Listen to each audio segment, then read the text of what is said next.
Morning +1 class बेटा ਆਪਾਂ topic पढ़ रहे थे कि uniformly accelerated motion in a straight line जिंदे ਵਿੱਚ ਤੁਹਾਨੂੰ ਕਿਹਾ ਸੀ ਪੁੱਤਰ ਆਪਾਂ यूनीफॉर्मली एक्सलरेटेड मोशन ਦੀ ਗੱਲ ਕਰਾਂਗੇ जिंदे ਵਿੱਚ ਸਭ ਤੋਂ ਪਹਿਲਾਂ ਬੇਟਾ ਇਹਦੀ ਡੈਫੀਨੇਸ਼ਨ ਹੈ the motion of an object is said to be uniform accelerated if the same change in its velocity take place in each unit of time ਉਹਦੀ ਵੈਲੋਸਿਟੀ ਲਗਾਤਾਰ ਬੇਟਾ ਜੀ ਇਕੁਅਲ ਹੀ ਚੇਂਜ ਹੁੰਦੀ ਜਾਵੇ ਉਹਨੂੰ ਆਪਾਂ यूनीफॉर्म एक्सलरेटेड मोशन कहने ਤੁਹਾਨੂੰ ਦੱਸਿਆ ਸੀ ਪੁੱਤਰ ਜੇ ਆਪਣੇ ਕੋਲ ਕੋਈ ਕਾਰ ਹੈ ਬਾਈਕ ਹੈ ਆਪਾਂ 1 ਸੈਕਿੰਡ ਦੇ ਵਿੱਚ ਜੇ 1 ਮੀਟਰ ਦੀ ਸਪੀਡ ਜਾਂ ਆਪਾਂ ਕਹੀਏ 1 ਮਿੰਟ ਦੇ ਵਿੱਚ 1 ਕਿਲੋਮੀਟਰ ਦੀ ਸਪੀਡ ਵਧਾ ਰਹੇ ਹਾਂ ਤੇ ਜੇ ਇਵੇਂ ਲਗਾਤਾਰ ਕਰਦੇ ਜਾਈਏ ਉਸ ਮੋਸ਼ਨ ਨੂੰ ਆਪਾਂ ਕੀ ਕਹਾਂਗੇ यूनीफॉर्मली accelerated motion कहांगे।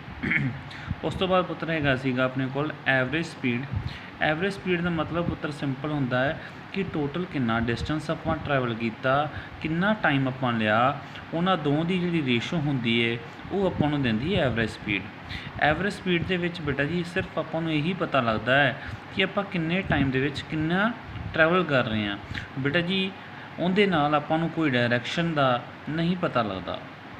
So average speed is the uniform speed with which the object will cover the same path length in same interval of time. It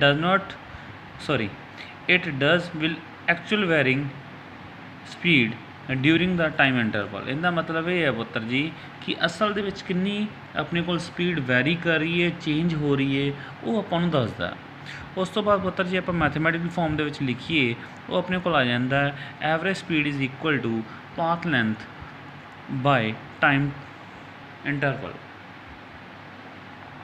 next अपने को हैगा एवरेज वेलोसिटी दे विच भी सेम है पुत्र जी उहदे विच अपने को टर्म जिहड़ी आ जाएगी और डिसप्लेसमेंट अपॉन टाइम इंटरवल आ जाएगा।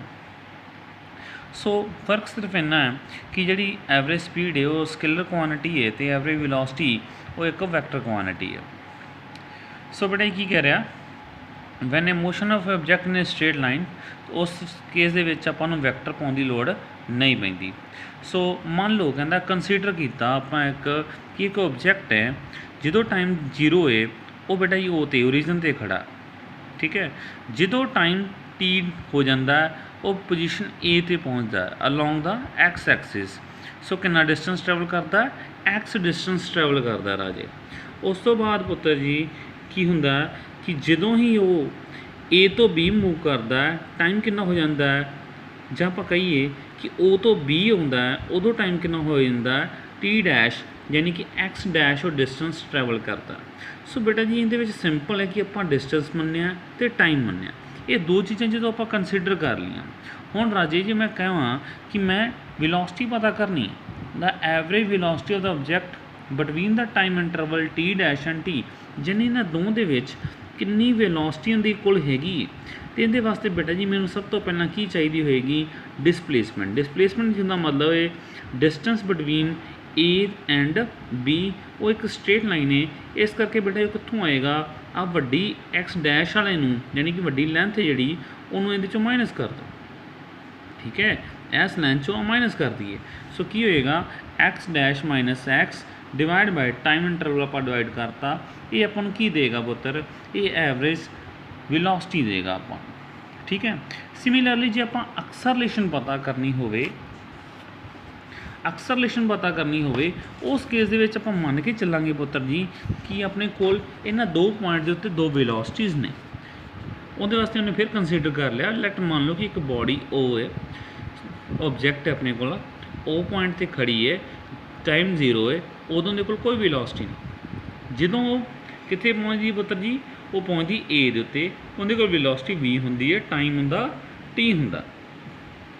उस तो बाद जो बी ते पहुँचती है वेलोसिटी वी डैश वेलोसिटी वध रही है। सो इत्थे ज़्यादा इत्थे घट है टाइम की है टी डैश टाइम भी वध रहा। सो बेटा जी इन्हां दो पॉइंट दे विच ए ते बी दे विच आपां एक्सलरेटेड मोशन वेखना है।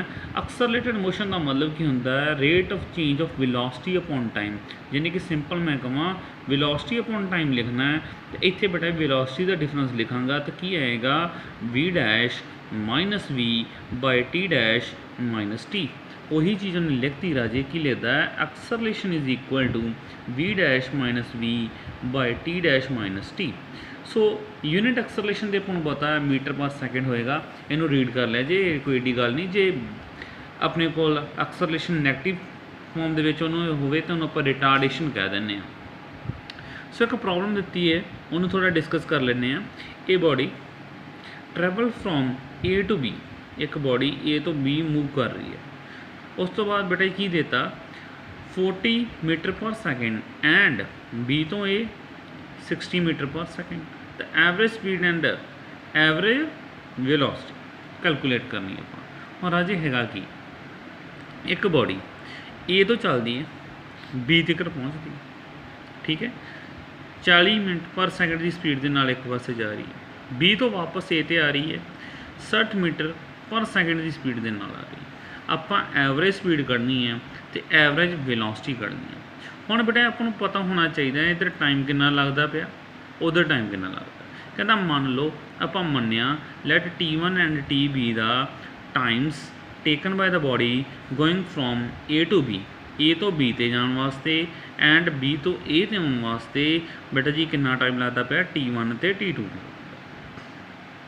जस्ट इन्ना मान के चलते हैं, आही चीज़ उन्हें कही है, एक बॉडी ए तो बी तक गई है, जो इधरों जाता है तो 40 मीटर पर सैकेंड की स्पीड से जाता है, तो जो बी तो वापस आता है तो बेटा जी 60 मीटर पर सैकेंड की स्पीड के नाल आता। सो राजे आप मान लिया एक का टाइम T1 मान लिया, एक का टाइम T2 मान लिया। हुण बेटा सिंपल फार्मूला आप यूज़ करना। हुण time is equal to, time का बराबर होंगे अपन पता, आप करांगे speed is equal to distance upon time, ठीक है। इतों टाइम निकल आएगा, टाइम इज़ इक्वल टू पुत्र टाइम अपने को आ जाएगा डिस्टेंस बाय स्पीड। हुण बेटा जी इत्थे डिस्टेंस देखो, हुण पहला टाइम T1 डिस्टेंस कितना है, ए तो बी वाल जा रहा, सो AB बाय 40 कि स्पीड कितनी लगती 40 मीटर पर सेकेंड, प्लस बी तो ए वाल कितनी स्पीड बई 60। हुण AB डिस्टेंस कॉमन है पुत्र, वो बाहर कढ़ लिया, एलसीएम लिया जाता है 24 आ गया अपने को। सो ये अपने को 24 आ गया। टोटल डिस्टेंस आप कितना कवर किया, टोटल डिस्टेंस का पुत्र आप कवर किया AB प्लस AB, क्योंकि ए तो बी तक गए हैं, वापस बी तो ए तक आए, ये डबल हो गया। सो आप जो एवरेज स्पीड कढ़नी है तो टोटल डिस्टेंस की गल करेंगे, टोटल डिस्टेंस की आ गया 2AB बाय टोटल टाइम तुहाडे सामने है AB बाय 24 सैकेंड आ गए। AB ना AB कैंसल हो जाएगा बेटा जी, तुहाडे कोल एवरेज स्पीड 48 मीटर पर सैकेंड की आ जाएगी। जो गल आप एवरेज वेलोसिटी की करांगे और डिसप्लेसमेंट अपॉन टाइम होता है। हुण बेटा ये सिंपल जी गल है, जे ए तो चलिया बी ते पहुँचया, वापस बी तो ए ते आ गया, डिसप्लेसमेंट की हुई 0, 0 अपॉन समथिंग की हो जाएगा अपने को 0 हो जाएगा। सो अगला बेटा जी formulation of a uniformly accelerated motion important है भाई। ये 3 फार्मूले आप करेंगे, तिने फार्मूले ही इंपॉर्टेंट ने, बहुत सौखे ने, एडे औखे नहीं है। सो बेटा सब तो पहला फार्मूला अपने को है velocity time relation. Velocity time relation वास्ते मैं कुछ नहीं कह रहा, मैं कह रहा सिंपल अपन एक्सलरेटेड मोशन का फार्मूला पता जो आप उपर किया, A is equal to V dash minus V by T dash minus T। इहदे भी याद करने वाली कोई गल नहीं हैगी, क्योंकि acceleration is equal to change in velocity by time, ठीक है। वेलोसिटी का डिफरेंस लिखा तो टाइम का डिफरेंस लिखा, बेटा इन्हू क्रॉस मल्टीप्लाई कर दो। जो इन्हू क्रॉस मल्टीप्लाई करोगे अपने को टर्म जी बनेगी जस्ट 1 मिनट होल्ड, कॉपी तो करते हैं। सो बेटा देखो आप लिखे acceleration is equal to A is equal to V dash minus V by T dash minus T। बेटा मैं इनू क्रॉस मल्टीप्लाई इधर करता, की लिख लिया टर्म इधर लिख ली V dash minus V is equal to A into T dash minus T। हुण बेटा जी इस टर्म तो बाद में आ जी V है इनू परले पासे लैके इधर नैगेटिव, उधर जाके पॉजिटिव की होगी। सो की बन गया V dash is equal to V plus A T dash minus T। हुण बेटा आप किया लैट अपन पता है आ है सी फाइनल वेलोसिटी, है सी इनिशियल वेलोसिटी। हुण इनिशियल वेलोसिटी आप मान लेने कितनी है U, इनिशियल वेलोसिटी भाई, इनिशियल वेलोसिटी तो आ कि वेलोसिटी भाई फाइनल वेलोसिटी, ये फाइनल वेलोसिटी तो फाइनल वेलोसिटी मान ली V। इनिशियल टाइम यानी कि T इनिशियल टाइम से 0, स्टार्टिंग द बॉडी 0 से खड़ी सी, बाद च टाइम मान लो कितना हो गया टी, जो आ वैल्यूस इतने पुट करांगे आप वी डैश की जगह वी पुट करता, वी की जगह तो यू पुट करता, ए उदा आ गया बेटा जी, इनकी जगह तो टी पुट करता तो इतने जीरो आ गया, तो अपने को फार्मूला बन जाएगा V is equal to U plus A T. ठीक है, so this is the velocity time relation. ये किहड़ा रिलेशन है? Velocity time relation. ये बेटा 9th क्लास दे विच भी आपां कीता सीगा। सो उस तो बाद आप अगला ड्राइव करांगे बाई पोजीशन टाइम रिलेशन। इहदे वास्ते नैक्सट वीडियो देना दोनों। Thank you so much.